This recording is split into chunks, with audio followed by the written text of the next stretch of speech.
Welcome back student, myself KK Misra. Today we are going to discuss the very interesting topic differential equation. Student आज का जो video है differential equation में हम लोग को क्या स्टडी करना है और क्या स्टडी हम कर चुके हैं सब डिस्कस करेंगे। इसके पहले वाले वीडियो में हम लोग डिस्कस किए थे कि formation of differential equation means कैसे हम डिफरेंशियल इक्वेशन जनरल इक्वेशन अगर कोई दिया रहे तो उससे डिफरेंशियल इक्वेशन हम कैसे ऑब्टेन करते हैं। ठीक है, तो उसमें हम लोग जितने भी क्वेश्चन किए बहुत ही इंटरेस्टिंग क्वेश्चन था। उसका एक और नाम रखे थे कि एलिमिनेटिंग आर्बिट्रेरी कांस्टेंट। सभी लोगों ने देखा होगा कि जब फॉर्मेशन ऑफ डिफरेंशियल इक्वेशन की बात होती है मीन्स जब कोई जनरल सोल्यूशन से डिफरेंशियल इक्वेशन को बनाना होता है तो हम लोग क्या करते हैं कि जनरल इक्वेशन में क्या देखते हैं कितने आर्बिट्रेरी कांस्टेंट है, तो उस आर्बिट्रेरी कांस्टेंट जितने होते हैं उतने बार हम डिफरेंशिएट कर देते हैं। ठीक है, उतने आर्डर का डिफरेंशियल कोफिशिएंट कैलकुलेट करते हैं और फिर आर्बिट्रेरी कांस्टेंट को क्या करते थे, एलिमिनेट करते थे। एलिमिनेट करने के बाद जो चीज़ हमको मिलता था डिफरेंशियल कोफिशिएंट के फॉर्म में वही हमारा क्या हो जाता था, उस जनरल सोल्यूशन का या जनरल इक्वेशन का डिफरेंशियल इक्वेशन होता था। ठीक है, तो ये बहुत ही खूबसूरत सा वीडियो हम लोग डिस्कस कर चुके हैं। आज जो डिस्कशन करेंगे वो बहुत ही इम्पॉर्टेंट और बहुत ही आसान है, जिसका नाम है first order and first degree differential coefficient. कि first order and first degree अगर डिफरेंशियल इक्वेशन दिया गया हो तो कैसे उसको हम सॉल्व करते हैं, हमारे पास मेथड क्या है और क्लास 12th लेवल में कितने डिफरेंशियल इक्वेशन से कितने डिफरेंशियल इक्वेशन हमको पढ़ना है कि तो देखेंगे। यहाँ पे सब कुछ लिखा हुआ है, तो हम लोग चलिए शुरुआत करते हैं यहाँ पे कि first order and first degree differential equation. तो डेफिनीशन क्या है पहले तो देखें, यहाँ से नाम से ही क्लियर है कि first order and first degree तो 100% है कि जो डिफरेंशियल कोफिशिएंट हम यूज करेंगे तो यहाँ से दो बातें हम लोगों को निकल कर के आई अकॉर्डिंग टू डेफिनीशन या अकॉर्डिंग टू टॉपिक। क्या कि फर्स्ट आर्डर मीन्स इसका ऑर्डर कितना होना चाहिए, तो 1 होना चाहिए। एंड फर्स्ट डिग्री तो इसकी डिग्री कितनी होनी चाहिए और डिग्री भी कितनी होनी चाहिए, 1 होनी चाहिए। तो इसको बोलेंगे first order and first degree differential equation. तो हम लिखे हुए हैं कि a differential equation of the form F X comma Y D Y by D x equal to 0 is called first order and first degree differential equation.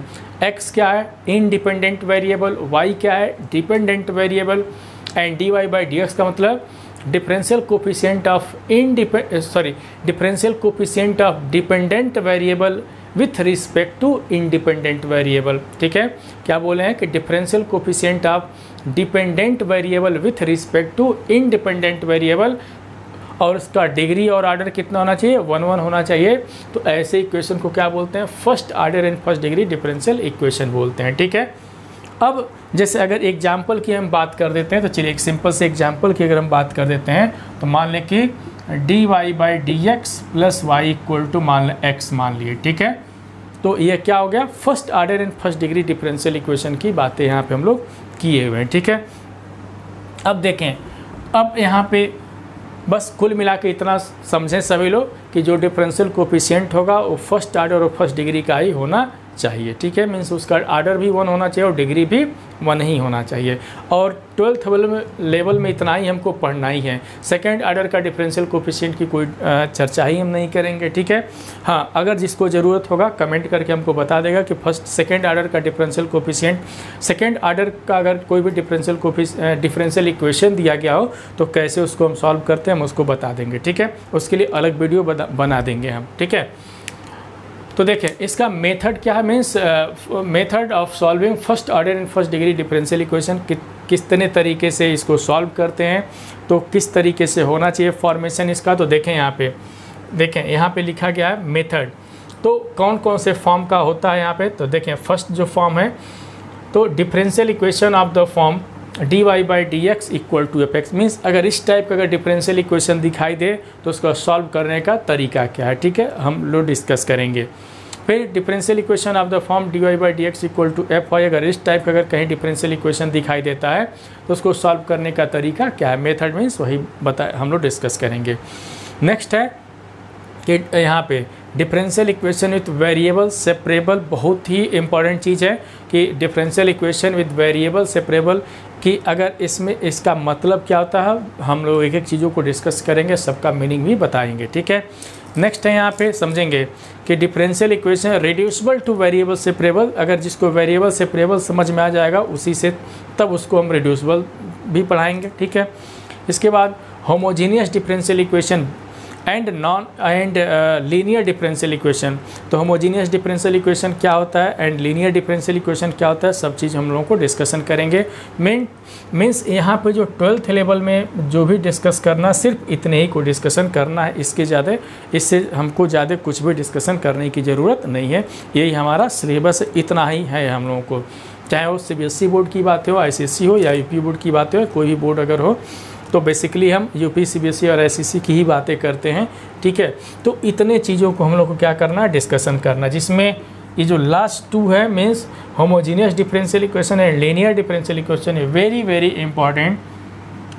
Important to the point of examination. 100% है कि इससे question पूछे जाते हैं, ठीक है। तो चलिए हम लोग सीखेंगे। सबसे पहले आज जो हम लोग डिस्कस कर लेते हैं फर्स्ट 2, यहाँ पे इसको हम लोग डिस्कशन कर लेते हैं। ये 2 को कौन कौन से, differential equation of the form dy/dx equal to fx and differential equation of the form dy/dx equal to fy। ये दोनों को कैसे सॉल्व करते हैं, इसका वर्किंग रूल क्या है, आज के इस वीडियो में देखेंगे, ठीक है। तो हम उम्मीद करते हैं कि ये सारे टॉपिक समझ में आ गए होंगे। तो चलिए हम शुरुआत करते हैं। ये दोनों का वर्किंग रूल क्या है इसको बताते हैं, फिर क्वेश्चन कैसे सॉल्व करेंगे उसको भी हम लोग डिस्कस करेंगे, ठीक है। तो यहाँ पे ध्यान दिया जाए, इन दोनों का वर्किंग रूल क्या है, कैसे हम सॉल्व करते हैं, देखें। बहुत ही आसान है, इससे आसान तो कुछ भी नहीं है, ठीक है। देखते चलें यहाँ पे वर्किंग, हम कौन कौन सा डिफरेंशियल इक्वेशन ले रहे हैं, 2 को हम बता दे रहे हैं, समझेंगे। कौन सा, differential equation of the form ये वाला, ठीक है। ये इसको अगर differential equation of the form अगर इस टाइप का रहे तो इसका वर्किंग रूल क्या है, ठीक है।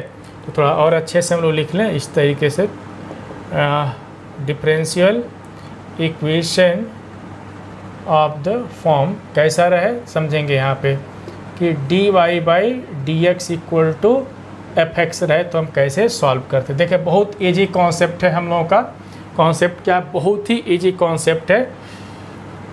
तो चलिए हम शुरुआत करते हैं। देखिए अगर इस टाइप का अगर डिफरेंशियल इक्वेशन अगर कहीं भी दिखाई देता हो तो इसका वर्किंग रूल यहाँ पे समझ लें कि क्या है, यहाँ पे वर्किंग रूल क्या है, ठीक है।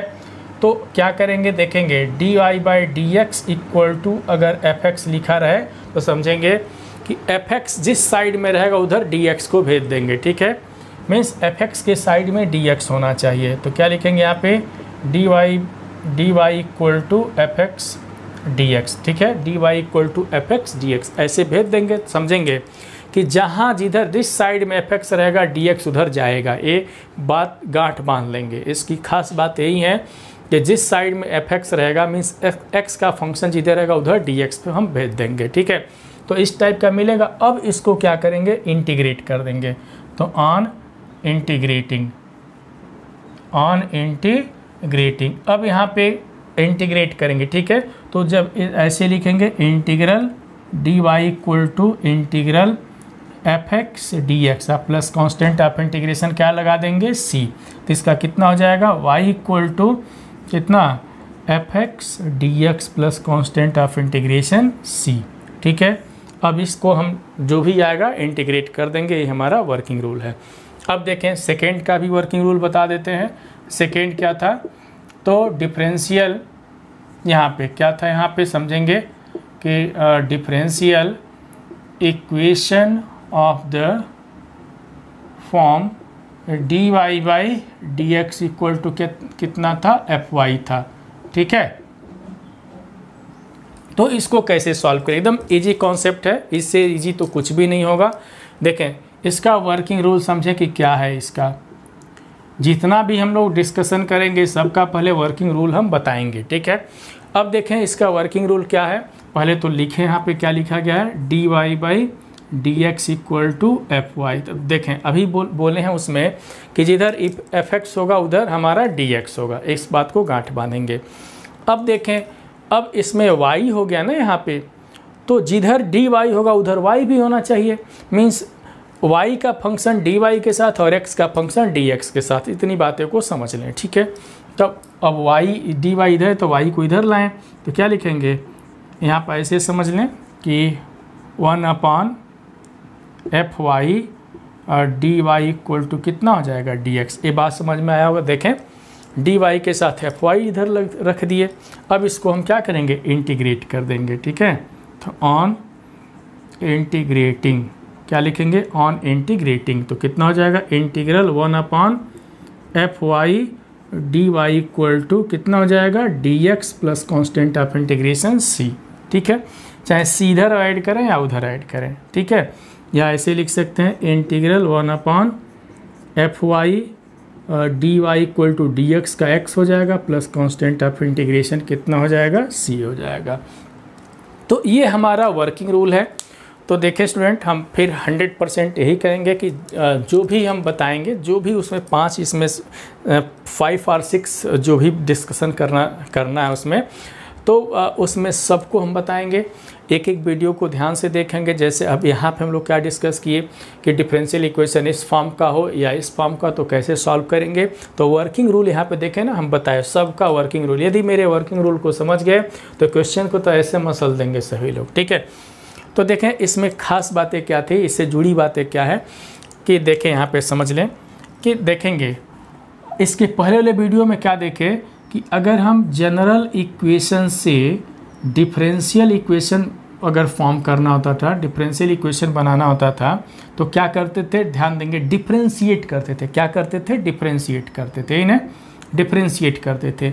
लेकिन अगर हमको डिफरेंशियल इक्वेशन से जनरल इक्वेशन फाइंड करना हो या जनरल सॉल्यूशन कहें, तो जब डिफरेंशियल इक्वेशन से जनरल इक्वेशन फाइंड करना हो तो इसको हम क्या करते हैं, इंटीग्रेट करते हैं। क्या करते हैं, इंटीग्रेट करते हैं। बात गांठ बांध लेंगे, ठीक है।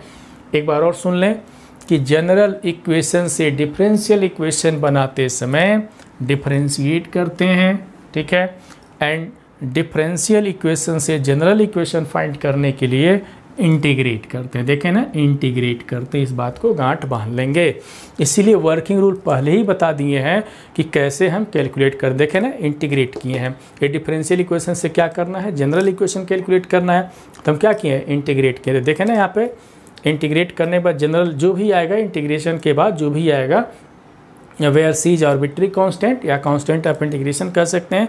सी क्या एक आर्बिट्री कांस्टेंट है, इसलिए इसका नाम क्या होगा, जनरल इक्वेशन या जनरल सॉल्यूशन नाम होता है, ठीक है।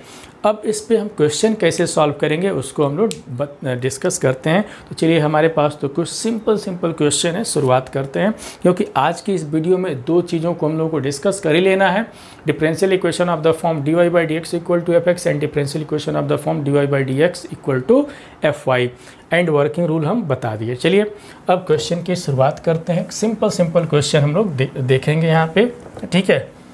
क्योंकि ये सारी चीज़ें एक एक चीज़ों को समझ लेंगे तो 100% कहीं से भी कोई प्रॉब्लम नहीं होने वाला है, ठीक है। तो देखें यहाँ पे एक सिंपल से क्वेश्चन की शुरुआत करेंगे। क्वेश्चन तो भाई बहुत शानदार है।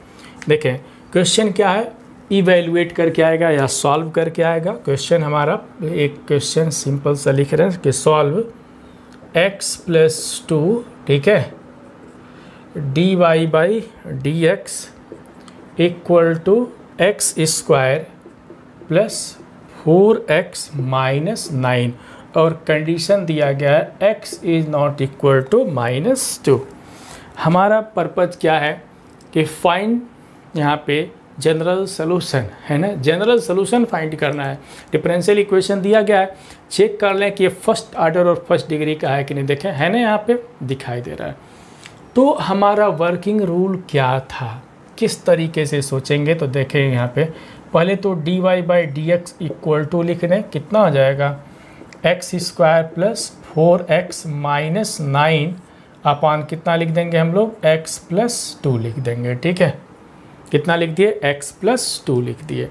अब थोड़ा सा इसको कुछ तोड़ा जाए, कुछ तोड़ मरोड़ किया जाए इसमें, तो देखें इसको कितना लिख सकते हैं, x + 4x + 4, ठीक है, +4, और इसको कितना लिख सकते हैं 13, ठीक है, 9 4 13। अब क्या करेंगे, कैसे सोचेंगे इसको, तो बाई कितना, थोड़ा सा सेटिंग किए हैं देखो। अब या तो सेटिंग किया जाए, समझेंगे, अभी हम बता देते हैं। हम तो सेटिंग कर दिए, यहाँ से कितना हो जाएगा x+2 होल स्क्वायर x+2, यहाँ से x+2 होल स्क्वायर -13 बाई कितना हो जाएगा x+2, या इसको कितना लिख सकते हैं, समझेंगे कि x+2, ठीक है, -13/x+2, ये हो गया dy/dx। तो ज़रा हम एक मिनट के लिए यहाँ पे ब्रेक देते हैं और समझेंगे। ये बात अगर समझ में नहीं आता होगा, जिसको ये बात समझ में नहीं आया होगा तो देख लें, सीख लें, याद दिलाते रहें कि जब numerator, degree of numerator is greater than degree of denominator, तो हम क्या करते थे, डिवाइड करते थे। तो डिवाइड कर यहाँ पे 4x देखे हैं तो हमको लगा कि यहाँ पे 4 और होता तो x+2 होल स्क्वायर बन जाता नीचे, तो इसको क्या कर देते, सिंप्लीफाई कर देते।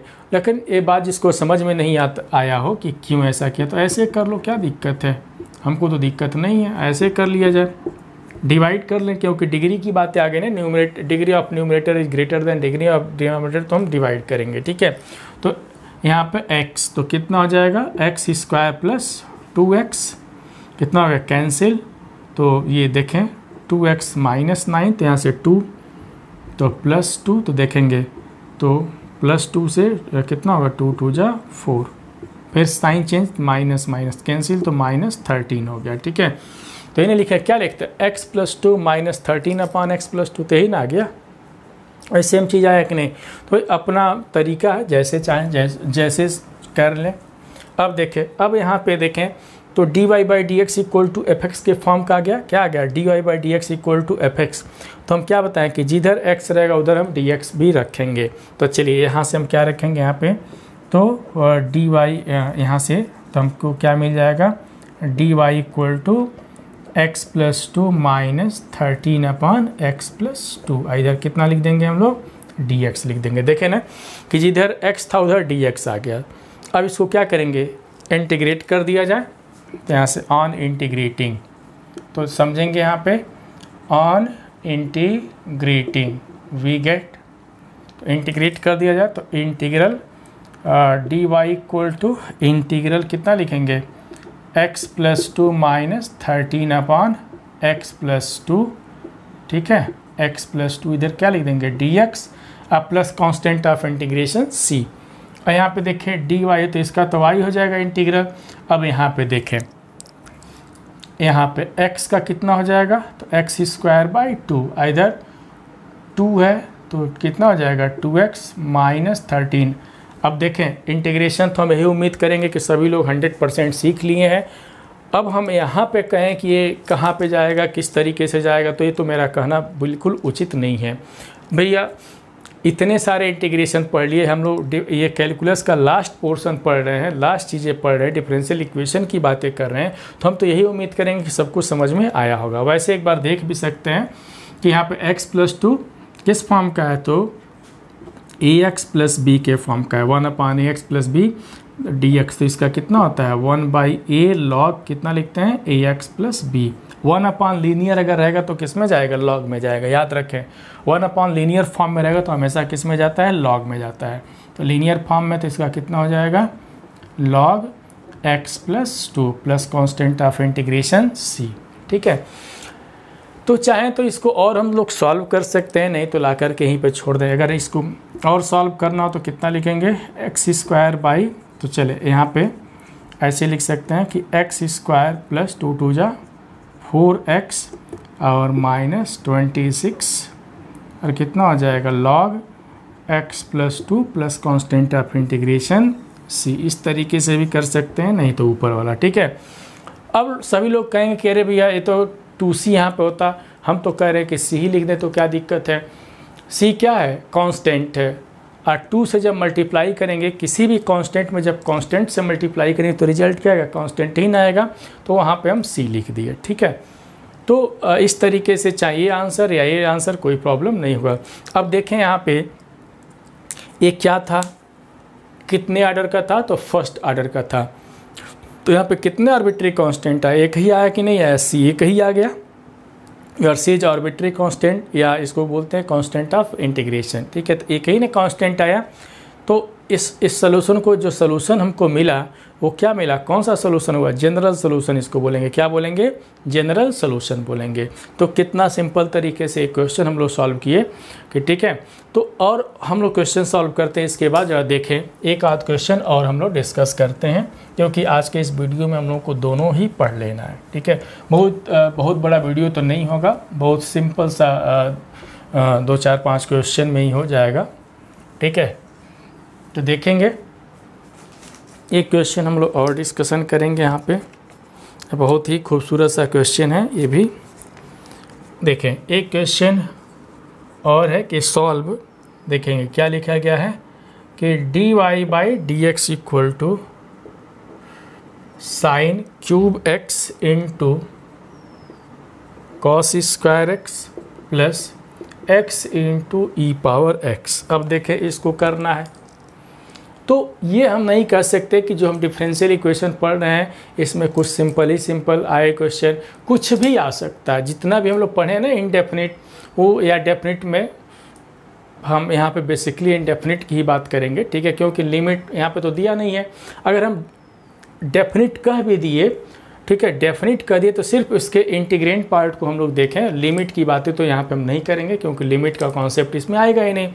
अब देखें तो सबसे पहले देखें कि dy/dx इक्वल टू fx के टाइप का, इधर x का फंक्शन है तो जिधर x होगा उधर कौन सा जाएगा, dx जाएगा। तो इसको सॉल्व कर लिया जाए, तो dy इक्वल टू कितना लिखेंगे, sine cube x into cos square x plus x into e power x। इधर क्या लिख देंगे, dx लिख देंगे।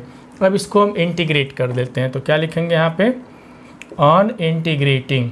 ठीक है, ऑन इंटीग्रेटिंग वी गेट, चलिए इंटीग्रेट किया जाए तो integral dy equal to integral, देखें sine cube x into cos square x। ठीक है, dx प्लस इंटीग्रल अलग अलग कर दिए हैं। ठीक है, इतना कर दिए। अब प्लस कांस्टेंट ऑफ इंटीग्रेशन जो आएगा अपने जगह पे आएगा ही आगे। ठीक है, अब देखें कि करना क्या है, इसको सॉल्व करना है फिर इसको करना है। तो भाई हम तो बहुत सारे रूल्स बता दिए हैं इनडेफिनिट में किसको कैसे सॉल्व करेंगे। अगर याद आ रहा होगा तो 100% समझ में आएगा, नहीं तो नहीं आएगा। ठीक है, चलिए यहाँ पे बस इतना ही समझे कि कॉस और साइन में समझेंगे। एक बार हम जो बोल रहे हैं उसको समझें। कॉस और साइन में जिसका पावर ऑड फॉर्म में होगा उसको हम किस में चेंज कर देंगे, इवन में। बस इतना ही समझें कि कॉस और साइन एक साथ दिया गया हो, ठीक है, तो उसमें जिसका पावर अगर ऑड फॉर्म में होगा उसको उसमें चेंज कर देंगे इवन में। तो देखें साइन पावर 3x यही हमारा ऑड फॉर्म में है, तो इसको हम किस में चेंज कर देंगे, इवन में। तो कैसे करेंगे, तो साइन स्क्वायर एक्स इंटू कितना लिख देंगे, कॉस स्क्वायर एक्स, और यहाँ पे सिंपली कितना लिख देंगे, साइन एक्स डी एक्स। और यहाँ पे कौन सा रूल लगाएंगे देख लेंगे, यहाँ पे कौन सा रूल लगाएंगे, यहाँ पे देखो बताओ कौन सा रूल होगा। यहाँ पे बाई पार्ट्स का यूज करेंगे, देख सकते हैं है कि नहीं, बाई पार्ट्स ही का यूज करेंगे, क्योंकि x मीन्स पॉलिनोमियल और एक्सपोनेंशियल दो फंक्शन का प्रोडक्ट है, तो यहाँ पे बाई पार्ट्स का यूज करेंगे। वो भी कैसे करते हैं बाई पार्ट्स का यूज, इसमें किसको फर्स्ट और किसको सेकंड मानेंगे, तो ये फर्स्ट हो गया और ये क्या हो गया, सेकंड हो गया। तो बाई पार्ट्स का यूज कैसे करते हैं, इंटीग्रेशन बाई पार्ट्स अगर याद आ रहा होगा तो हम इंडेफिनिट में पढ़ाए हुए हैं, क्या इंटीग्रेशन बाई पार्ट्स। उसको में क्या करते हैं कि एक को फर्स्ट मानते हैं और एक को सेकेंड मानते हैं। किसको फर्स्ट और किसको सेकेंड मानते हैं सब कुछ तो पता ही है। जो आइलेट के फॉर्म में आता है उसको ऑलवेज फर्स्ट मानते हैं, आइलेट, ठीक है, ये ऑलवेज क्या होता है, फर्स्ट होता है। तो देखें यहाँ पे, और अगर आइलेट के फॉर्म का आता है, ठीक है, और एक चीज़ और बताया तो उसमें कि अगर दोनों ही डिफरेंशिएबल होता है, दोनों सिंपली अगर सिंपल तरीके से डिफरेंशिएबल होता है, मीन्स डायरेक्ट फार्मूले पे होता है, तो उसमें x के साथ अगर x पावर n वाला जो टर्म होता है उसी को क्या मानते हैं, फर्स्ट मान के चलते हैं। तो देखें यहाँ पे, तो यहाँ पे ध्यान देंगे हम x वाले को क्या मान के चलें, फर्स्ट। तो क्या लिखेंगे, फर्स्ट, तो इसको फर्स्ट इंटू क्या लिखते हैं, integral of second two e power x d x, फिर माइनस, अब क्या लिखते हैं, डेरिवेटिव ऑफ फर्स्ट। तो x का x के रिस्पेक्ट में डेरिवेटिव कितना हो जाएगा, डेरिवेटिव ऑफ, एक बार हम पूरा लिख देते हैं फर्स्ट, और यहाँ पे फिर सेकेंड का इंटीग्रल, ठीक है।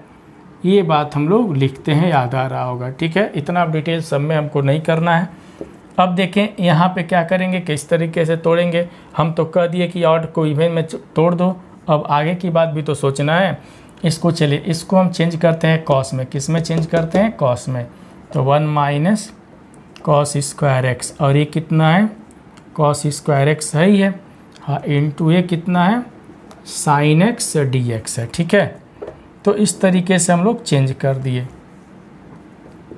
Into sine x d x plus यहाँ पे देखें x into e power x का, तो ई पावर एक्स ये तो सोच करके बैठा रहता है कि हम अपने आप में कोई चेंजिंग नहीं करेंगे, चाहे मुझे इंटीग्रेट कर लो चाहे डिफ्रेंशिएट कर लो। ठीक है, हम जैसे हैं वैसे ही रहेंगे।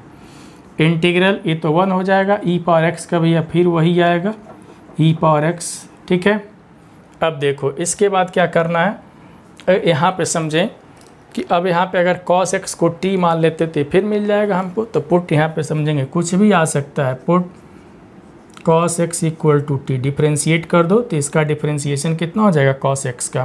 तो cos x का करेंगे तो यहाँ पे लिख देते हैं sine x d x equal to minus d t, क्योंकि cos का माइनस होता है तो माइनस हम इधर ट्रांसफ़र कर दिए हैं। इसके बाद समझें कि अब क्या होगा, समझते चलें। बहुत ही खूबसूरत सा क्वेश्चन है। ठीक है, अब देखें यहाँ पे तो क्या हो जाएगा, देयरफॉर इंटीग्रल यहाँ पे t लिखेंगे हम लोग, तो 1 माइनस टी स्क्वायर इंटू कितना हो जाएगा टी स्क्वायर। देखें कॉस के जगह पर t मान लिए और साइन डी एक्स के जगह पर माइनस डी टी, तो माइनस हम यहाँ पे कर लेते हैं, माइनस यहाँ पे क्या लेते हैं डी टी। ठीक है, और इसको तो भैया ये तो हो चुका है x into e power x, और ई पावर एक्स का ई पावर एक्स ही रहेगा plus constant of integration c। चलिए यहाँ पे कर लेते हैं इसको, तो देखें इंटीग्रल समझेंगे जब टी स्क्वायर से मल्टीप्लाई करेंगे तो टी स्क्वायर होगा, और टी स्क्वायर कितना होगा टी पावर 3/3। ये कितना हो जाएगा देखेंगे, ये कितना हो जाएगा टी पावर 4, और टी पावर 4 का कितना होगा टी पावर 5/5। ठीक है, plus x into e power x minus e power x plus constant of integration c. और finally therefore y equal to, अब t के जगह पे कितना रख देंगे, cos रख देंगे। तो चलिए यहाँ पे cos रख देते हैं, तो cos पावर 5x/5, क्योंकि माइनस से मल्टीप्लाई करेंगे तो प्लस हो जाएगा, माइनस यहाँ पे क्या लिख देंगे cos क्यूब x/3। अब प्लस इसमें से चाहें तो ई पावर एक्स हम कॉमन ले सकते हैं, नहीं तो ऐसे ही छोड़ सकते हैं, कोई प्रॉब्लम नहीं होगा। ठीक है, तो ई पावर अगर एक्स कॉमन ले लेते हैं तो कितना हो जाएगा लाइक दिस, इस तरीके से। ये हमारा कौन सा सोल्यूशन हो गया, तो इसको कौन सा सोल्यूशन बोलेंगे, जनरल सोल्यूशन बोलेंगे। क्यों जनरल सोल्यूशन बोलेंगे यहाँ पे, क्योंकि यहाँ पे constant of integration c means arbitrary constant इसमें इन्वॉल्व है, इसलिए इसको क्या बोलेंगे, जनरल सोल्यूशन बोलेंगे। तो बहुत ही खूबसूरत सा ये भी क्वेश्चन हम लोग डिस्कस किए थे, सॉल्व किए। चलिए इसके बाद एक आध क्वेश्चन और हम लोग डिस्कशन करते हैं। देखें सबको तो समझ में आ ही रहा होगा, हम उम्मीद तो यही कर रहे हैं कि सबको समझ में आ रहा होगा। ठीक है, चलिए एक क्वेश्चन और डिस्कशन कर लेते हैं यहाँ पे। देखें इसमें क्या सभी लोग सीख रहे हैं कि जैसे लग रहा हो कि हम लोग फिर इंटीग्रेशन पढ़ रहे हैं, यही लग रहा होगा। एक्चुअल में जब डिफरेंशियल इक्वेशन से जनरल इक्वेशन फाइंड करना होता है तो हमको इंटीग्रेट ही करना पड़ता है। ठीक है, हमेशा इंटीग्रेट ही करना पड़ता है। ठीक है, चलिए एक क्वेश्चन और देखते हैं यहाँ पे। देखिए क्वेश्चन क्या है यहाँ पे समझेंगे। क्वेश्चन कुछ इस तरीके से, x cube plus x square plus x plus 1 यहाँ पे लिखा गया है d Y by D x equal to 2x square plus x. इसको सॉल्व करना है, तो कैसे करेंगे, तो देखें सबसे तो पहले इसको इधर लाएं हम, तो कितना हो जाएगा d Y by D x equal to 2x square plus x upon कितना लिखा गया है x cube plus x square plus x plus 1। या देखें कुछ फैक्टराइज वगैरह कर लिया जाए, अगर हो जाए तो बहुत अच्छी बात है। तो कितना हो जाएगा 2x स्क्वायर प्लस एक्स, और इसमें से कितना कॉमन ले सकते हैं, देखें इसमें से एक्स स्क्वायर, तो एक्स स्क्वायर अगर कॉमन ले लेते हैं तो कितना हो जाएगा x प्लस 1, और इसमें से 1 कॉमन ले तो x प्लस 1। तो क्या मिला यहाँ से 2x square plus x upon x plus 1 मिला, और यहाँ से कितना मिला एक्स स्क्वायर प्लस 1 मिल गया। ये हो गया हम मिला d Y by D x मिला। ठीक है, अब कैसे करेंगे, किस तरीके से सोचेंगे, ज़रा इसके बारे में कुछ सोचा जाए कि अब इसमें सोच हमारी क्या होनी चाहिए। ठीक है, तो कैसे सोचेंगे ज़रा देखा जाए। यहाँ पे सभी लोग ज़रा ध्यान दिया जाए कि कैसे इसको हम लोग सॉल्व करेंगे, ध्यान दिया जाए एक बार। तो कैसे हम लोग सीखेंगे इसको, तो देखें यहाँ पे कुछ आइडिया पता चल रहा है कि क्या करना, कुछ इसको मैं क्या इसको कैसे सॉल्व करेंगे, ज़रा कोई बताएगा। देखिए यहाँ पे सबसे तो पहले जितने भी इंडेफिनिट का रूल है सबको पता होना चाहिए। जैसे मेथड ऑफ इंटीग्रेशन में हम लोग सब्स्टिट्यूशन पढ़े थे, ठीक है, पार्शियल फ्रैक्शन से पढ़े थे, बाई पार्ट से पढ़े थे, बहुत सारे डिस्कशन हम लोग किए थे, बहुत सारे रूल्स को डिस्कस किए थे। तो क्या उसमें से कुछ आ रहा है यहाँ पे कि उस टाइप से कुछ अगर हो तो हम करें, तो बिल्कुल आ रहा होगा कि ज़रा इसको देखें। सबसे तो पहले हम x वाला है तो इधर dx को भेज देंगे, तो क्या लिख देंगे यहाँ पे dy equal to 2x square plus x upon कितना x प्लस 1, इधर x स्क्वायर प्लस 1 इंटू कितना हो जाएगा dx हो जाएगा। अब इसको पहले तो इंटीग्रेट कर दिया जाए, तो ऑन इंटीग्रेटिंग लिखें पहले, ऑन इंटीग्रेटिंग। तो ऑन इंटीग्रेटिंग लिखेंगे तो कितना लिखेंगे, देखेंगे इंटीग्रल यहाँ पे डी वाई इक्वल टू कितना हो जाएगा, यहाँ पे integral 2x square plus x upon कितना लिख देंगे x plus 1 x square plus 1 into D x लिख दिए। ठीक है, अब हमको करना क्या जरा समझें। अगर इसको कहाँ पे लेके चलें, किस तरीके से, अगर पार्शियल फ्रैक्शन पे लेके चलें तब ये बन जाएगा। ठीक है, पार्शियल फ्रैक्शन पे हम लेकर के इसको चलते हैं। कैसे चलेंगे, तो देखें यहाँ पे जब हम इंटीग्रेट कर रहे हैं, इसको जब इंटीग्रेट करें तो डी वाई का कितना हो जाएगा, वाई हो जाएगा, वाई हो जाएगा। इसको क्या लिखेंगे, अगर याद आ रहा होगा तो देखें x प्लस हमारा किस फॉर्म में, लीनियर फॉर्म में, किस फॉर्म में, लीनियर फॉर्म में। तो लीनियर के क्या लिखते हैं, a अपॉन एक्स प्लस 1। ठीक है, a upon x plus 1 plus ये देखें क्वाड्रेटिक के फॉर्म में है, और भी प्योर क्वाड्रेटिक के फॉर्म में जिसको लीनियर में हम चेंज नहीं कर सकते। तो क्वाड्रेटिक के लिए क्या लिखते हैं, जब नीचे क्वाड्रेटिक तो ऊपर लीनियर। तो यहाँ पे क्या लिखेंगे, यहाँ पे bx plus c upon x square plus 1, यहाँ पे क्या लिख देंगे dx। ठीक है, इसको हम मान लेते हैं इक्वेशन नंबर फर्स्ट मान लेते हैं। अब इसको हम सॉल्व करते हैं। अब ए बी सी की वैल्यू कैलकुलेट करना है, कैसे तब समझेंगे। कंसीडर देखेंगे 2x square plus x upon x plus 1 x square plus 1। ठीक है, एक्स स्क्वायर प्लस 1, तो क्या लिखें यहाँ पे a upon x plus 1 plus b x plus c upon x square plus 1। ठीक है, अब इसको कितना लिखेंगे कि 2x square plus x equal to a into x square plus 1 plus b x plus c into कितना हो जाएगा x प्लस 1। अब तरीका तो पता ही है कि किसको किसको जीरो रखते हैं, जो लीनियर फॉर्म में, जो लीनियर फॉर्म में है। तो लीनियर फॉर्म में कौन सा x प्लस 1 है, तो x plus 1 equal to 0 implies x equal to -1। ठीक है, तो -1 यहाँ पे रखें, तो देखें -1 रखेंगे, इसका स्क्वायर करेंगे तो 1, तो सिर्फ क्या मिलेगा 2, और x के जगह पे -1 तो -1 हो गया। अब यहाँ पे देखें ये तो 0 हो जाएगा, x प्लस 1 0 तो पूरा पार्ट ही 0 हो जाएगा। यहाँ पे -1 रखेंगे तो स्क्वायर है, देखें -1 है तो स्क्वायर तो प्लस हो जाएगा, तो 1 प्लस 1 कितना हो जाएगा 2। ठीक है, तो यहाँ से देखिए a इक्वल टू कितना आ गया 1/2 आ गया, a इक्वल टू कितना आ गया 1/2 आ गया। अब क्या करना है, अब अगला के लिए नेक्स्ट b और c फाइंड करने के लिए क्या करना पड़ेगा। देखें अब यहाँ पे कोई लीनियर नहीं है, तो जब लीनियर नहीं तो हम किसको जीरो रखें, में सब किसी को जीरो नहीं रख सकते हैं। तो नेक्स्ट जो आता है जो रूल, वो क्या होता है, कंपेयरिंग द कोफिशिएंट की बातें करते हैं, कंपेयर करेंगे कोफिशिएंट को। ठीक है, तो इक्वेटिंग समझेंगे,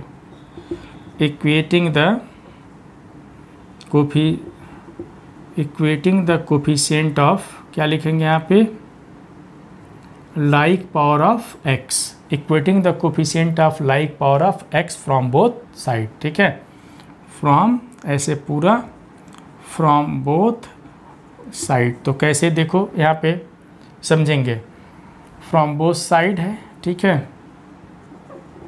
तो कैसे देखें, सबसे तो पहले हमारा पर्पज़ क्या है, ए तो कैलकुलेट हो गया, बी सी की वैल्यू कैलकुलेट करें। देखें बी सी कहाँ से हमको मिल रहा है। चलिए सबसे पहले एक्स स्क्वायर के कोफिशिएंट को कंपेयर करते हैं। तो एक्स स्क्वायर का coefficient of x square gives ए, यहाँ पे x इंटू एक्स स्क्वायर, तो कोफिशिएंट ऑफ एक्स स्क्वायर कितना हो जाएगा, b हो जाएगा। ठीक है, अब इधर एक्स स्क्वायर का कोफिशिएंट मिलेगा नहीं, इधर कितना होगा, कोफिशिएंट ऑफ एक्स स्क्वायर इधर कितना है, 2 है। ठीक है, तो यहाँ से b हम आराम से कैलकुलेट कर सकते हैं। तो कितना लिख सकते हैं, b इक्वल टू 2 माइनस ए।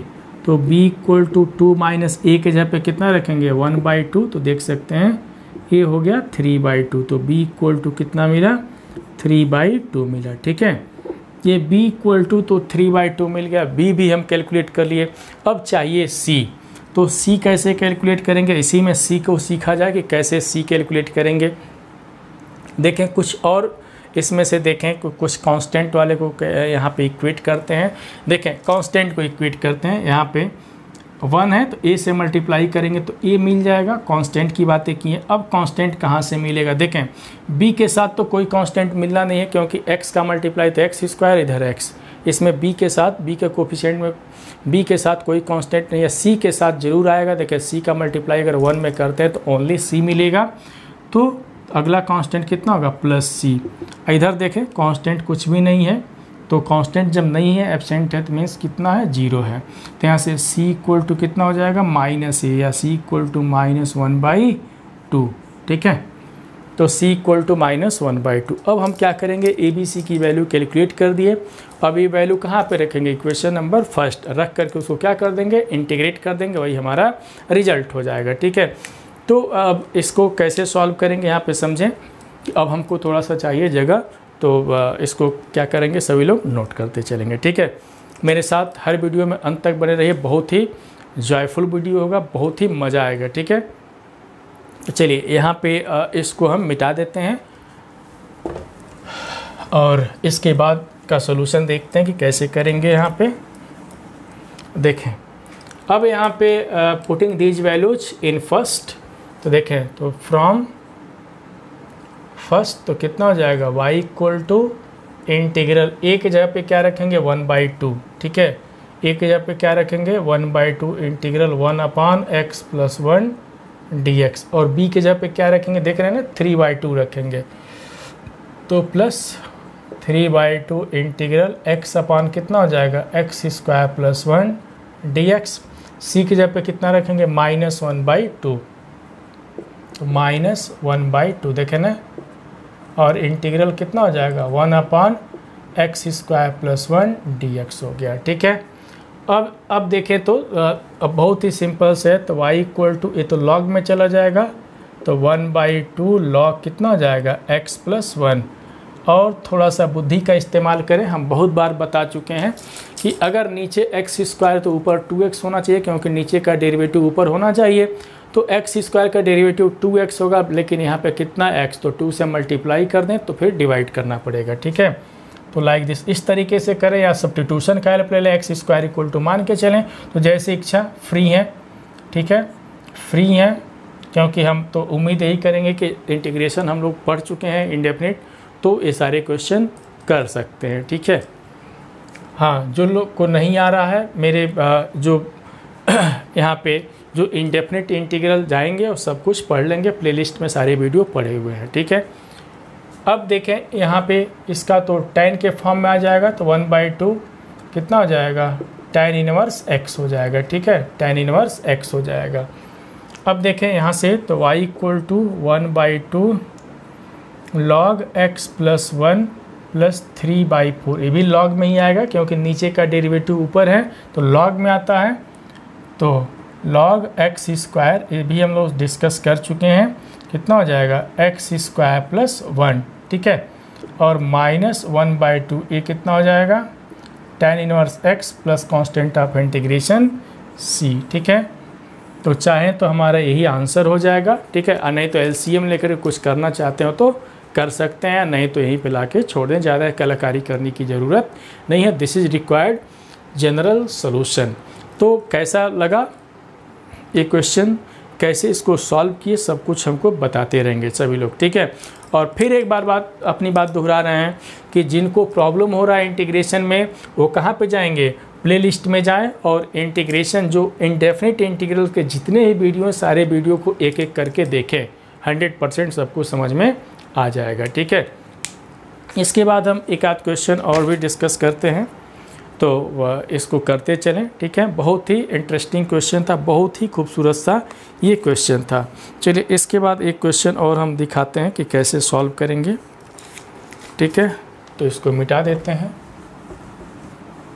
तो हम लोग डिफरेंशियल इक्वेशन में इंडेफिनिट के कोई भी रूल्स लगा सकते हैं, जैसा इंटीग्रेंट पार्ट होगा वैसे हम लोगों को वर्क करना। ये नहीं सोचना है कि अरे हम लोग पढ़ रहे डिफरेंशियल इक्वेशन तो इसमें एक इसके जो भी रूल्स हो गए एक लिमिट में आएंगे, ऐसा कुछ नहीं है, कुछ भी आ सकता है, ठीक है। चलिए एक क्वेश्चन हम लोग और डिस्कशन करते हैं यहाँ पे। और क्वेश्चन कुछ इस तरीके से लिखा गया है कि dy/dx प्लस, ठीक है, इक्वल टू 0, इसको सॉल्व करना है, ठीक है। कैसे सॉल्व करेंगे, dy/dx plus 1 + y² equal to 0, कैसे इसको हम लोग सॉल्व करेंगे ज़रा देखें कि इसको कैसे करना है, ठीक है। तो ज़रा देखें, बहुत ही सिंपल सा रास्ता हम यहाँ पे अप्लाई करें, बहुत ही सिंपल सा रास्ता है। देखें अगर शायद मेरी बात अगर समझ में आ जाए तो बहुत आसान है। तो देखें ये क्या होना चाहिए, ऐसे समझ लें, हम तो डायरेक्ट लिखने वाले थे dy/dx इक्वल टू माइनस, है ना, ये dy/dx इक्वल टू -1 + y²/y, ठीक है। तो देखें ये कौन सा फॉर्म है, जो सेकेंड वाला फॉर्म है, dy/dx इक्वल टू fy का फॉर्म था। तो उसमें क्या बताए थे, fy को dy की तरफ लेके चलेंगे तो dy इधर, तो इसको इधर लेके चलेंगे, मीन्स उल्टा हो जाएगा। तो इधर कितना हो जाएगा, y/1 + y² इक्वल टू यहाँ पे कितना लिख देंगे, dy इक्वल टू माइनस कितना हो जाएगा, यहाँ पे dx हो जाएगा, ही ना होगा, -dx हो जाएगा, ठीक है। तो अब क्या करेंगे, ऑन इंटीग्रेटिंग, देखें dy की तरफ y हो गया कि नहीं, देखें dy की तरफ y हो गया। कुल मिला के इसमें करना है कि dx जिधर रहेगा उधर x का टर्म, जिधर dy रहेगा y का टर्म, यही हमको वर्क करना है इस पर। क्योंकि वेरिएबल सेपरेबल जब हम लोग पढ़ेंगे तो इसमें तो टोटली वही वर्क करना है। ये तो वेरिएबल सेपरेबल से पहले हम थोड़ा कुछ बता दे रहे हैं कि कैसे सॉल्व करते, फिर वेरिएबल सेपरेबल पे हम लोग चलेंगे ही, ठीक है। ऑन इंटीग्रेटिंग यहाँ पे लिखते हैं ऑन इंटीग्रेटिंग, तो कितना हो जाएगा, integral y/y² + 1 dy equal to minus times कितना, integral dx plus constant of integration c। अब देखें वही बातें यहाँ पे भी हम करेंगे इसके पहले वाले में जैसा किए थे। देखें y² है तो नीचे का डेरिवेटिव ऊपर है, तो दिखाई दे रहा है कि y² का 2y होगा। यहाँ पे सिर्फ कितना है, y है, तो 2 से डिवाइड और मल्टीप्लाई, तो कितना हो जाएगा समझेंगे, 1/2 integral 2y/y² + 1 dy equal to -x plus constant of integration c।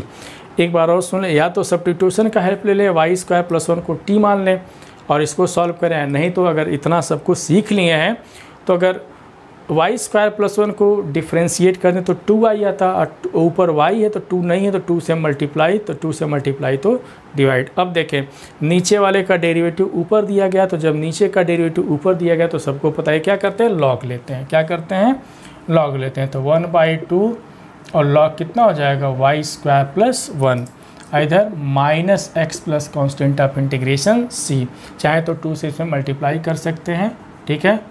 तो यहाँ से log y² + 1 equal to -2x plus constant of integration c, ये हमारा क्या हो जाएगा, रिक्वायर्ड जनरल सोल्यूशन हो जाएगा, क्या हो जाएगा, रिक्वायर्ड जनरल सोल्यूशन हो जाएगा, ठीक है। चलिए ये तो बहुत सिंपल सा रास्ता था, बहुत सिंपल तरीके से हम लोग डिस्कशन किए थे, ठीक है। एक क्वेश्चन हम और यहाँ पे करके सिखाते हैं। एक कौन सा फॉर्म था कि dy/dx इक्वल टू fy वाला फॉर्म था, ठीक है। एक क्वेश्चन और हम लोग डिस्कस करते हैं, यहाँ पे सीखते चलें। देखें एक क्वेश्चन हम लोग और डिस्कशन करेंगे यहाँ पे क्वेश्चन है कुछ इस तरीके से लिखा गया है, समझेंगे। क्वेश्चन है x into x square minus 1 dy by D x equal to 1 लिखा गया है, ठीक है। और आगे कुछ कंडीशन दिया गया है y2 इक्वल टू 0, सब कुछ हम लोग डिस्कस करेंगे। y2 इक्वल टू 0 एक कंडीशन दिया गया, अभी इस कंडीशन का मतलब बताते हैं। पहले तो इसको देखें कि कैसे हम लोग इस पर वर्क करेंगे। तो क्या करना है, तो सबसे पहले इसको इधर भेजा जाए, तो dy by D x equal to कितना लिख सकते हैं, 1 upon x into x square minus 1 लिख सकते हैं, है ना। इतना हम लिख सकते हैं। देखें dy by D x equal to 1 upon x into x square minus 1 लिख दिए, ठीक है। अब इस पे हम लोग वर्क कैसे करेंगे, किस तरीके से सोचेंगे। एक लाइन हम और लिखेंगे कि dy by D x equal to, अब यहाँ पे चलिए देखेंगे dy by dy equal to कितना लिखेंगे, यहाँ पे x into x square minus 1, इधर क्या लिख देंगे इंटू डी एक्स। देखें ना यहाँ पे, क्योंकि dy by D x equal to F x के टाइप का था, तो जिधर एफ एक्स था उधर हम डी एक्स को ट्रांसफ़र कर दिए। अब इसको क्या कर देंगे, इंटीग्रेट कर देंगे, ठीक है। तो ऑन इंटीग्रेटिंग देखें हमको क्या मिलता है, ऑन इंटीग्रेटिंग, तो यहाँ से क्या मिलेगा हम लोगों को, ऑन इंटीग्रेटिंग पे integral dy equal to integral x into x square minus 1 d x मिला, ठीक है। अब देखें तो y इक्वल टू dy का तो y हो जाएगा, यहाँ पे क्या करें, है ना। अब क्या सोचना है, किस तरीके से सोचना है, बहुत ही सिंपल तरीका है, बहुत ही आसान तरीका है, हम सब कुछ बताए हुए हैं, इसमें घबराने की ज़रूरत हमको बिल्कुल नहीं है, ठीक है। घबराने की ज़रूरत यहाँ पे बिल्कुल नहीं है, हम लोगों को बहुत ही सिंपल सा रास्ता हम बताए हुए हैं, ठीक है। देखिए ऊपर नीचे x से मल्टीप्लाई कर दें, किससे, x से, तो कितना हो जाएगा X square into x square minus 1 d x, ठीक है। तो क्या हम बताएं कि सबको रास्ता पता होना चाहिए, है कि नहीं, रास्ता पता होना चाहिए। अब सोचें कि क्या है इंटीग्रल का फॉर्म कौन था, तो याद करिए कि एक फॉर्म बताए थे, integral of the form x into x power n plus 1 d x, ये था, यही था। x into x power n plus 1 d x, plus के जगह पे माइनस रहे, कुछ भी रहे, हमको उससे मतलब नहीं है। तो हम क्या बताए थे कि इस केस में ऊपर नीचे x माइनस 1 से क्या कर देते हैं, मल्टीप्लाई कर देते हैं, फिर उसको इंटीग्रेट करते हैं, किससे, x माइनस 1, जो यहाँ पे पावर रहता है, ठीक है ना, जो पावर रहता है उससे एक कम। तो यहाँ पे 2 था, तो 2 से एक कम कितना होगा, x, इसीलिए वो ऊपर नीचे किससे मल्टीप्लाई कर दिए हैं, x से मल्टीप्लाई कर दिए हैं।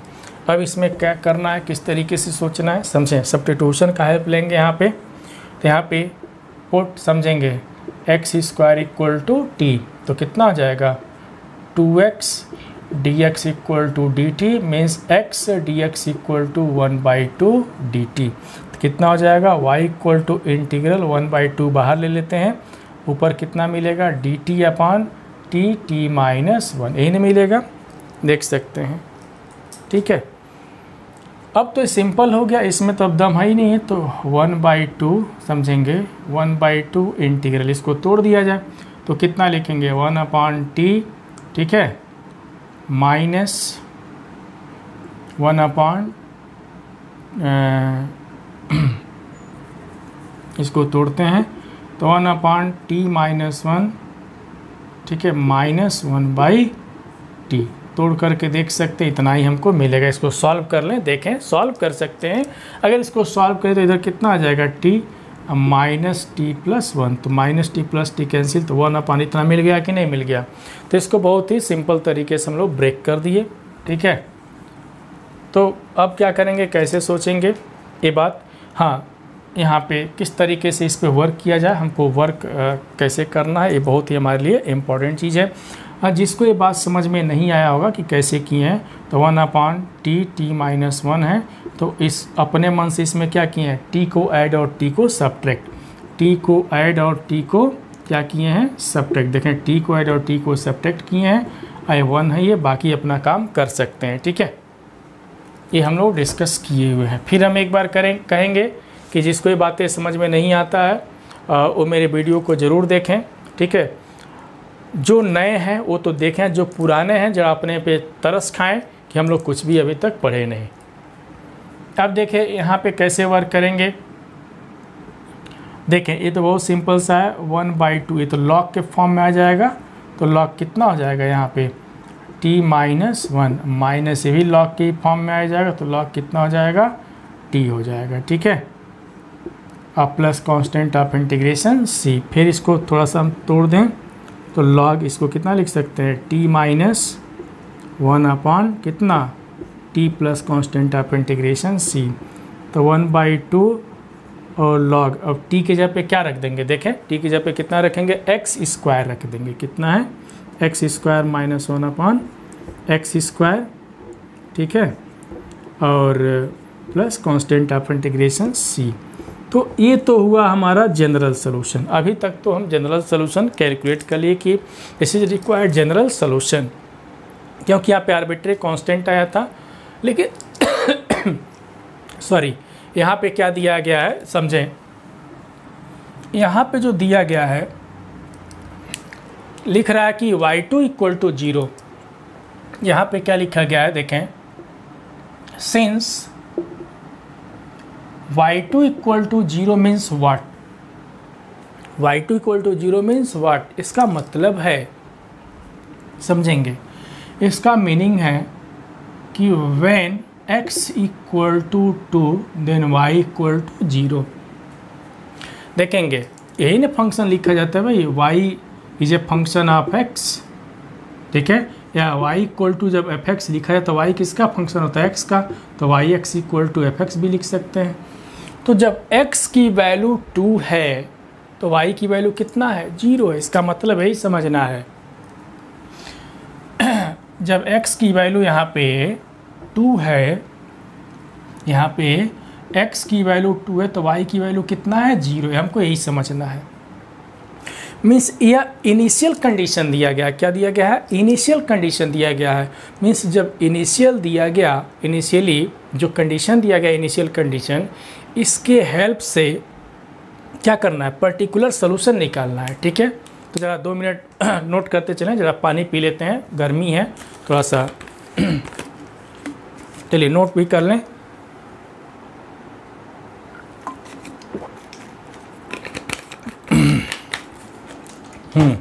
देखें, तो इसके हेल्प से क्या करना है, इनिशियल कंडीशन दिया गया, इस इनिशियल कंडीशन से क्या करना है, पर्टिकुलर सोल्यूशन फाइंड करना है। मीन्स ये जो कंडीशन दिया गया, इस कंडीशन का क्या नाम है, इनिशियल कंडीशन है। Means y2 equal to 0 means x equal to 2 and then y equal to 0। ठीक है, when x equal to 2 then y equal to 0, इसका मतलब यही हुआ। ठीक है, अब देखें इसमें क्या रखना है, यहाँ पे तो इनिशियली यहाँ पे हम लिख देते हैं, समझें, वो तो समझाए हैं। इनिशियली समझेंगे, इनिशियली यहाँ पे कि x equal to 2 then y equal to कितना था, 0 था।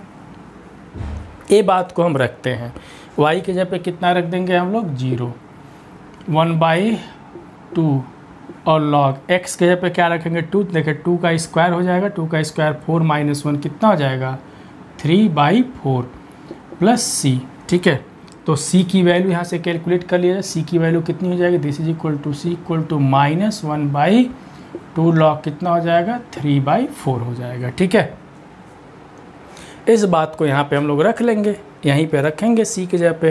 तो देयरफॉर यहाँ से y इक्वल टू कितना हो जाएगा, 1/2 log x square minus 1 upon x square. देखें यहाँ से रख देते हैं, ये मान लेते हैं कि ये हमारा फर्स्ट था, तो फ्रॉम यहाँ पे क्या फर्स्ट, तो y इक्वल टू कितना था, 1/2 लॉग कितना था, x square minus 1 upon x square, और c के जगह पे इस वैल्यू को हम लोग क्या करेंगे, रख देंगे। कितना है, तो माइनस 1/2 लॉग कितना था, 3/4। ठीक है, कितना आ गया, 3/4। यही हमारा क्या हो जाएगा, दिस इज रिक्वायर्ड। अब कौन सा सोल्यूशन होगा, इसको तो जनरल सोल्यूशन बोलेंगे, उसको कैसे क्या बोलेंगे, पर्टिकुलर सोल्यूशन बोलेंगे। क्यों हम पर्टिकुलर सोल्यूशन बोलेंगे, क्योंकि जनरल सॉल्यूशन यहाँ पे जो आर्बिट्री कांस्टेंट था, एक उसकी पर्टिकुलर वैल्यू आ गई इस इनिशियल कंडीशन से, इसलिए इसका नाम क्या हो गया, ये पर्टिकुलर सॉल्यूशन हो गया। तो यहाँ पे इसको कौन सा सॉल्यूशन हम बोलेंगे, तो देखें ये बोलेंगे हम लोग पर्टिकुलर, ठीक है, पर्टिकुलर सॉल्यूशन बोलेंगे। और ये तो जानते ही हैं इसका नाम क्या है, जनरल सॉल्यूशन नाम है, ठीक है। तो यहाँ से हम लोग एक सिंपल से क्वेश्चंस को सॉल्व किए, ठीक है। बहुत ही खूबसूरत सा क्वेश्चन हम लोग देखे कि कैसे हम लोग इस क्वेश्चन को सॉल्व किए, ठीक है। तो this is required particular solution and this is required general solution, ठीक है। इसको चाहे तो और आगे भी सॉल्व कर सकते हैं, कंडीशन लगा करके, जानते ही हैं। तो अब देखते रहें यहाँ पर, ये तो हम लोग सॉल्व कर दिए बहुत सिंपल तरीके से, ठीक है। तो अब देखें मेरे पास, अब हाँ एक क्वेश्चन और मेरे पास दिखाई दे रहा है, ज़रा टाइम भी हम देखते चले कि बहुत ज़्यादा लंबा हमको वीडियो नहीं चाहिए, टाइम भी हमको देखना है, ठीक है। तो चलिए अब इसके बाद हम लोग एक क्वेश्चन यहाँ पे और डिस्कस करते हैं, बहुत ही सिंपल तरीके का क्वेश्चन है, तो देख लेंगे। चलिए यहाँ पे एक इसी बहाने हम लोग पर्टिकुलर सॉल्यूशन भी कैलकुलेट कर लिए। ये भी क्वेश्चन है पर्टिकुलर सॉल्यूशन का ही है, ठीक है। देखते चलें। देखें एक क्वेश्चन और था, थोड़ा सा अगर ध्यान दिया जाए तो बहुत सिंपल सा क्वेश्चन है। क्या लिखा गया है देखें, dy by D x plus 2y square equal to 0 और कंडीशन दिया गया है y1 इक्वल टू 1 है, ठीक है। इसको सॉल्व किया जाए, देखें तो कैसे करेंगे, सोचा जाए। बहुत ही आसान क्वेश्चन है, कोई दम नहीं है। इसको क्या लिखेंगे, dy by D x equal to minus, चलिए एक काम हम लोग करते हैं, जरा इसको एकदम सिंपल तरीके से अगर इसको सॉल्व किया जाए तो इसको इधर ला दें, इसको इधर ला दें, मीन्स इसको इधर ला दें, इसको इधर ला दें, तभी भी काम मेरा बन जाएगा। हम देखें क्या कर रहे हैं, हम ये कह रहे हैं हम ऐसे भी एक काम कर सकते हैं। देखें कितना सिंपल तरीके से हम काम करने चल रहे हैं कि dy by y square equal to 2dx equal to 0। फटाफट, टाइम लगा नहीं लगा होगा, देख रहे हैं ना। अरे 2 को यहीं पे छोड़ दें, या मन करे तो इधर भी लेते हैं तो 1/2y स्क्वायर लिख दें, एकदम फ्री है, जैसे चाहे कर सकते हैं। वाई स्क्वायर को इधर लेते हैं तो dy अपॉन वाई स्क्वायर इधर dx कर दिए। ये बात अगर समझ में नहीं आता तो हम तो लिखे ही हैं, हम तो चाहते हैं कि थोड़ा सा सभी लोग अब थोड़ा सा शॉर्टकट भी सीखते रहें। चलिए अगर ये बात समझ में नहीं आता तो ऐसे लिख देते हैं वाई स्क्वायर है, ठीक है। वाई स्क्वायर को इधर लेके आते हैं, ठीक है। तो 1/y square d y equal to -2 को यहीं पे छोड़ दिए। देखें यहाँ पे फिर एक बार हम कहेंगे, क्या कहेंगे कि कोई ज़रूरी नहीं है कि 2 यहीं पे छोड़ना, बिल्कुल कोई ज़रूरी नहीं है। हम -2 को इसके साथ भी रख सकते हैं, ये बात समझ लेंगे। ऐसा नहीं है कि अरे अब दिन रात सोचें कि अरे क्यों 2 छोड़ दिए, क्यों 2 छोड़ दिए, कहाँ को छोड़ दिए, तो ऐसा नहीं है। हम ऐसा भी लिख सकते हैं, समझेंगे। 1/2y square d y equal to -dx भी लिख सकते हैं। हम ऐसे भी लिख सकते हैं 2y स्क्वायर डी वाई, इस माइनस को इधर लगा दो dx लिख सकते हैं। जैसे चाहो फ्री हो, जिस तरीके से करना चाहो कर सकते हो, ठीक है। अब देखें यहाँ पे, अब इंटीग्रेट कर दिया जाए, ठीक है। तो ऑन इंटीग्रेटिंग, तो देखिए इंटीग्रेट करने चल रहे हैं। ऑन इंटीग्रेटिंग क्या हमको मिलता है, तो integral 1/y square d y equal to -2 integral कितना dx plus constant of integration c। अब देखें इसको इंटीग्रेट कर लिया जाए, बहुत ही सिंपल सा रास्ता था, बहुत ही शानदार तरीके का रास्ता है। इस माइनस को इधर ही ला देते हैं, ठीक है। सभी लोग सोचेंगे काहे को इधर ला दिए, अभी पता चल जाएगा। देखें माइनस को इधर लाए और फ़ायदा क्या मिला हमको, देखें समझते रहें। अब 1/y स्क्वायर का कितना इंटीग्रल होता है, -1/y होगा, -1/y। इधर 2 और x का कितना dx plus constant of integration c, तो माइनस इंटू माइनस प्लस, तो 1/y इधर 2x plus constant of integration c, या y इक्वल टू कितना लिख सकते हैं 1/2x प्लस c लिख सकते हैं। एक कौन सा सोल्यूशन हमको मिला, सी के साथ है, तो this is required general solution. But यहाँ पे एक इनिशियल कंडीशन दिया गया, इनिशियली क्या कंडीशन है कि व्हेन x इक्वल टू 1 है, देखें x इक्वल टू 1 तो देन y इक्वल टू 1 है, ठीक है। अब इनिशियल कंडीशन, तो y की जगह पे क्या रखेंगे, 1 रखें, क्या रख रहे हैं, 1 रख रहे हैं।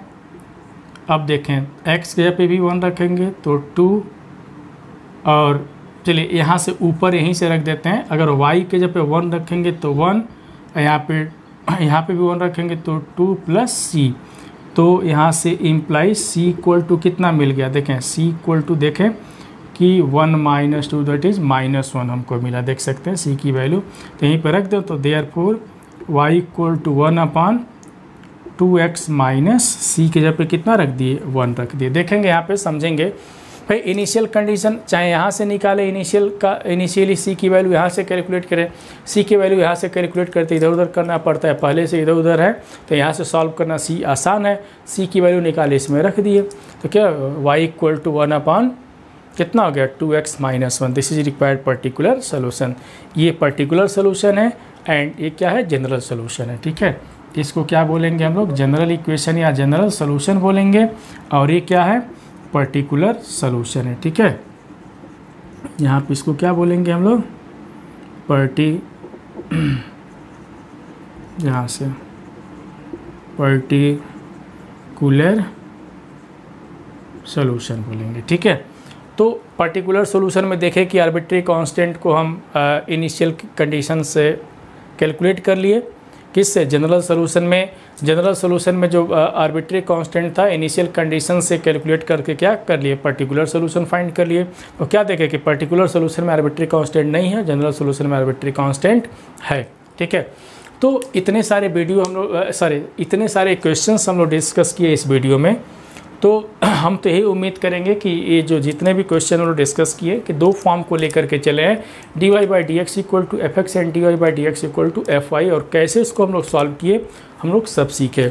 बेसिकली जब भी हम लोग डिफरेंशियल इक्वेशन से जनरल सोल्यूशन फाइंड करना होता है तो हम क्या करते हैं, गांठ बांध लेंगे, हमेशा इंटीग्रेट करते हैं।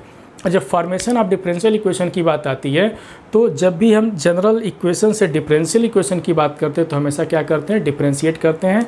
ये बात हम लोग डिस्कस किए हुए हैं, तो इस बात को तो हमेशा याद ही रखेंगे कि जब यहाँ से जनरल इक्वेशन से क्या करना होता है, डिफरेंशियल इक्वेशन तो डिफरेंशिएट करना होता है, और डिफरेंशियल इक्वेशन से जनरल इक्वेशन तो इंटीग्रेट करना होता है, हम लोग डिस्कस किए। तो आज का वीडियो कैसा लगा सभी लोग हमको कमेंट करके ज़रूर बताएंगे। फिर मिलेंगे एक नए रूल के साथ, एक डिफरेंशियल इक्वेशन का एक नया फॉर्म के साथ मिलेंगे, उसका वर्किंग रूल भी देखेंगे। सभी लोग अपना ध्यान देंगे। जय हिंद।